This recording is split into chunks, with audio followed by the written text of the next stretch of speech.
For today's video, nandito na naman tayo sa may Marilake Highway, sa may Little Baguio, at pupunta tayo sa KM90. So today, papasukin na natin talaga siya kasi nung last time na nagpunta tayo dito ay nagpicture lang tayo doon sa may bandang restaurant. So hindi tayo bumaba at doon sa pinaka-garden nila. So ayan na, nagpark lang kami sa gilid kasi sobrang dami nang park dito sa may harapan ng restaurant. Ayan si Kobe, o kinukumusta yung guard, o, di ba?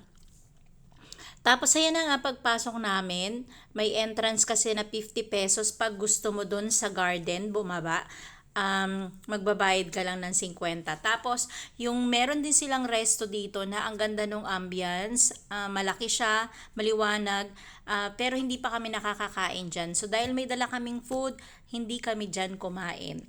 So, ayan na nga, nagbayad na tayo ng entrance para makaakyat na tayo doon sa tuktok. So, napakalaki ng area nila, guys.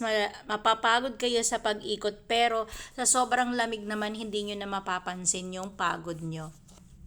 O, diba, nasa ibabaw kayo ng tanaw na tanaw nyo yung mga nasa baba. So, daming halaman dito, napakalakas ng hangin.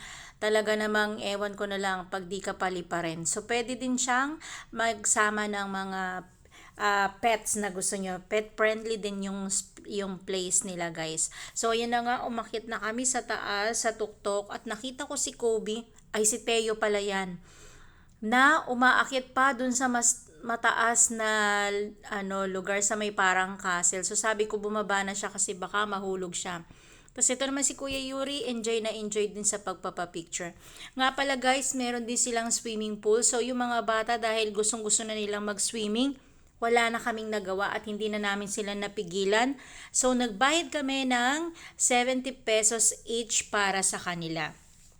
Pero ang alam ko, pag yung adult yan, 150 yung entrance sila. Sa bandang taas niyan, may malaking pool din para naman sa adult. Ito kasi pambata lang siya, kaya dyan lang sila Kobe. So ayan, habang nag-aantay kami sa kanila, hanap lang kami ng kanya-kanyang pwesto habang pinapanood namin yung mga bata na mag-swimming. Wala namang gustong mag-swimming dun sa mga adult eh.